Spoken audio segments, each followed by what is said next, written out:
Salut et bonjour à toutes et à tous. Merci d'être en notre compagnie sur France 3 Corse via Télé. Au sommaire d'aujourd'hui de ce mardi 19 mars, un restaurant éphémère pour faire découvrir les métiers de la restauration, un secteur en tension et en manque de candidats. Ce test permet d'évaluer le dynamisme, l'envie et les qualités des demandeurs d'emploi. Nous verrons qu'il y a d'autres initiatives. C'est l'un des secteurs les plus en tension et en manque de main-d'œuvre. L'hôtellerie-restauration, c'est valable en Corse, mais aussi dans toutes les régions. Fin décembre dernier, il y avait 6455 offres d'emploi dans ces domaines d'activité, soit une offre sur 4 du total proposé par France Travail en Corse, tout secteur confondu. Et en ce qui concerne les demandes d'emploi, toujours dans ces mêmes secteurs, 5382 demandes concernent l'hôtellerie-restauration. Cela illustre encore une fois l'importance de ce secteur, de la saisonnalité également de ces professions, mais aussi l'importance du secteur tourisme sur l'île qui, je vous le rappelle, représente 39% du PIB en Corse. Alors recruter reste compliqué pour les professionnels. Ils se mobilisent. Comment? On en parle avec mes deux premiers invités.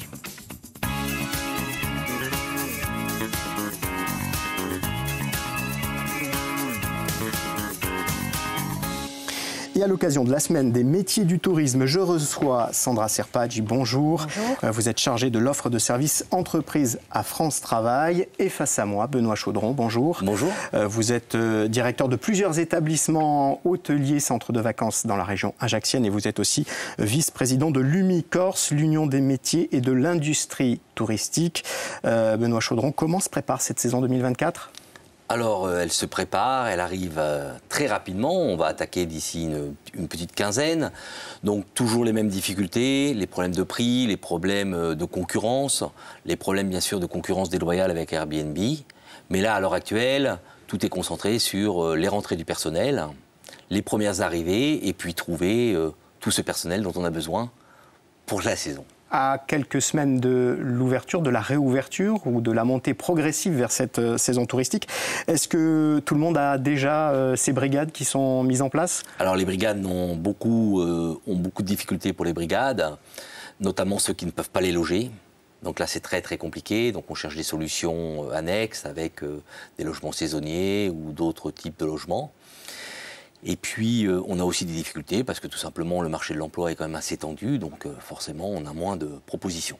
Quels sont les besoins, les principaux postes qu'il faut pourvoir aujourd'hui dans ces secteurs de l'hôtellerie, restauration et aussi de l'animation? Bien sûr. Alors, les plus difficiles sont toujours ceux de la restauration. Donc, notamment la cuisine reste un métier en tension. On n'en forme pas assez. On a eu des métiers qui ont été décriés pendant des années, même si maintenant, vraiment... Tous les restaurateurs ont fait des efforts, on fait des journées continues, pas tout le temps, mais on en fait. On a amélioré les salaires, on a amélioré les conditions de travail, on a amélioré les conditions de logement. Donc on a vraiment une offre qui a été renouvelée et qu'on continue à travailler.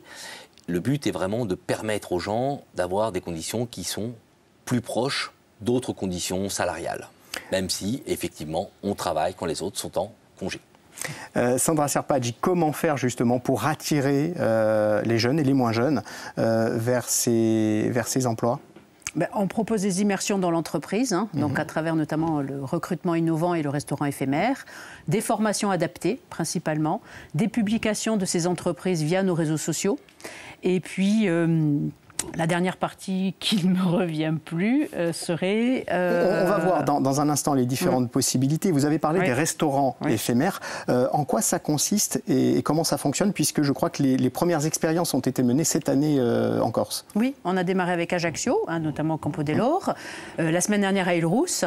Et le 26 mars, on sera à Bastia. Donc le restaurant éphémère, c'est tout simplement se servir en partenariat avec l'UMI d'un établissement qui nous ouvre ses portes, ses cuisines, avec un chef, et auquel on met des demandeurs d'emploi, à la fois en cuisine et en salle, où ils expérimentent un plat, une entrée, un plat, un dessert, qu'ils servent à des employeurs sur le temps de déjeuner. Et ensuite, on suit un job dating avec les mêmes entreprises, les mêmes employeurs. Voilà, dans l'idée justement de faire découvrir de nouveaux profils, puisque c'est vraiment ouvert à des candidats non expérimentés, non qualifiés, de faire découvrir ce secteur.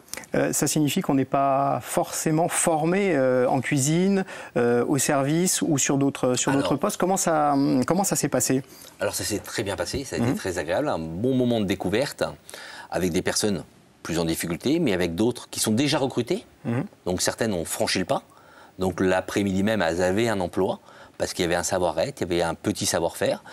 Et les chefs se sont engagés à pouvoir continuer à les former. Donc l'idée maintenant, c'est d'améliorer cette offre de restaurants éphémères avec peut-être des formations qui vont suivre. Mais là déjà, sur 8 personnes qui sont venues au Campo dell'Oro, il y en a déjà 2 qui ont été recrutées et une qui a commencé. Alors, lorsque vous parlez de formation complémentaire, comment ça se passe? Il est possible de proposer une formation assez rapidement? Alors, sur cette fois-là, on ne l'a pas proposé, parce qu'on était en début de saison. Mais là, on va améliorer le projet pour faire qu'il y ait des formations courtes, moyennes ou plus longues, en fonction des besoins et en fonction de l'éloignement du métier. Mais pour des gens qui ont envie, des gens qui n'osaient pas, c'est vraiment une manière innovante et totalement novatrice pour sortir un peu des sentiers battus. Oui, tout à fait. Alors c'est vrai que ce serait peut-être plus sur octobre-novembre, pourquoi pas, en y associant un centre de formation et de la formation donc complémentaire sur un mois et demi, selon vraiment la demande et le profil du candidat, pour qu'il soit à la fois à l'aise sur le commis de cuisine ou en salle. C'est ce sont les 2 métiers sur lesquels l'UMI et France Travail se sont associés, puisque ça se fait dans toutes les régions depuis l'année dernière, et nous on l'a initié cette année. Est-ce qu'il y aura d'autres restaurants éphémères dans les prochaines semaines? Oui, enfin, alors, le prochain, c'est Bastia, avec l'Hostel, où il y en a 5 en cuisine et autant en service, avec déjà une quinzaine d'employeurs qui nous ont répondu pour y participer et recruter. Côté demandeurs d'emploi, quelles sont les conditions pour pouvoir justement participer à ces restaurants éphémères? Est-ce qu'il faut être forcément demandeur d'emploi? Alors, il faut y être, je dirais non, pas forcément, il faut juste s'inscrire au préalable. Qu'on présente bien le principe du restaurant éphémère, l'encadrement qu'il va y avoir, les conditions d'exercice, puisque le candidat viendra à partir de 8 heures au niveau de la cuisine. On va lui expliquer tout ce qui est lié à l'hygiène, propreté, au niveau de la découpe, voilà, qu'il soit déjà préparé. Enfin, moi, j'ai vu le menu de Bastia et puis ça m'a l'air quand même assez bien intéressé. Il y a un sacré challenge puisqu'on est sur 3 entrées, 3 plats, 3 desserts, ce qu'on n'avait pas fait jusqu'à maintenant. Et voilà, ça c'est intéressant. Benoît Chaudron, comme dans tous les secteurs aujourd'hui, les chefs d'entreprise, qu'est-ce qu'ils cherchent? Des personnes motivées, avec d'abord un savoir-être et une capacité d'apprentissage? Alors dans certains métiers, on a besoin d'une formation de base. Ça c'est obligatoire. Mais effectivement, si on y associe une petite formation d'1 mois ou de 3 semaines, on peut commencer doucement. L'avantage de nos métiers, c'est que c'est des ascenseurs sociaux. On peut commencer tout en bas, finir tout en haut. Le tout, c'est de se lancer dans la machine. Et donc, ce qu'on cherche, c'est beaucoup de motivation, c'est de plaisir à travailler ensemble, d'être capable de travailler ensemble, parce qu'on est forcément une équipe, on est une brigade, on est nombreux, on a besoin de partager, on a besoin de vivre ensemble plein de moments. Donc, il faut beaucoup de motivation, et puis après, on apprend au fur et à mesure de notre vie.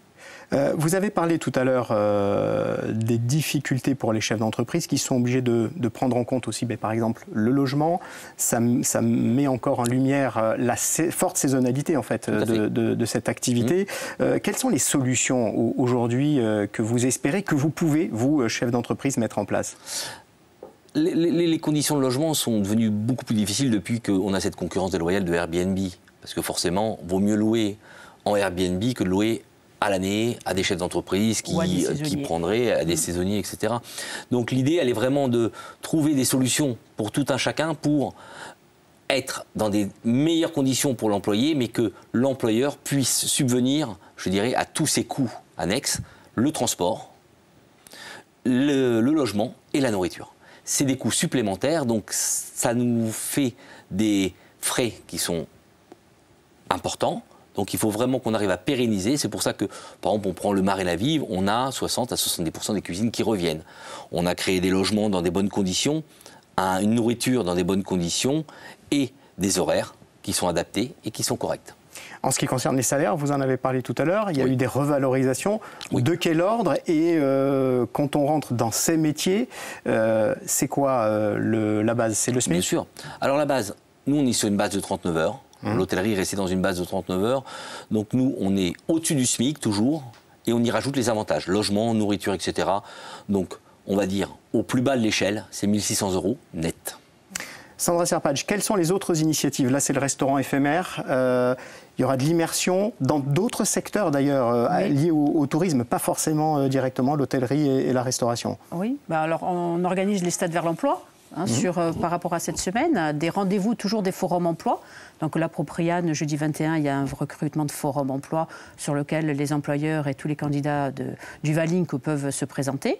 Des stades vers l'emploi aussi, liés au niveau du sport, avec de l'anonymat entre l'entreprise et les candidats, justement pour aborder le savoir-être et recruter derrière, parce que justement, on est en recherche de profils, de talents, de compétences. En tous les cas, c'est vraiment plus du savoir-être avant tout.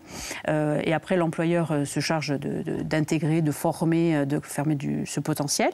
Voilà, c'est des ateliers de détection de potentiel aussi qui existent, justement, où on a ouvert à plus de 10 secteurs la découverte de certains secteurs justement méconnus, que ce soit le bâtiment, le commerce, le transport aussi. On fait des journées portes ouvertes avec Equilasir, notamment pour faire découvrir le tourisme équestre. C'est des postes, c'est des niches, mais en tous les cas qui attirent et qui apportent sur le tourisme aussi du public, qui permet de se qualifier après derrière. Il y a des journées portes ouvertes aussi dans les centres de formation à faire découvrir, le CFA en para, qui va faire découvrir aussi bien les métiers de bouche qu'électrique. Donc là, ce sont nos secteurs qui recrutent. Benoît Chaudron, aujourd'hui, à des personnes qui hésitent encore à se lancer dans ces secteurs, qu'est-ce que vous pourriez leur dire pour qu'ils osent franchir le pas et pour qu'ils espèrent même avoir une carrière dans ces secteurs-là, qui sont souvent décriés, et vous le disiez tout à l'heure, ils sont à contre-courant de la société, parce qu'au moment où les autres s'amusent en quelque sorte et profitent, eh bien eux, ils travaillent. Tout à fait. Donc on a des métiers passionnants, très riches, très variés. On a plus de 40 métiers dans un hôtel, différents.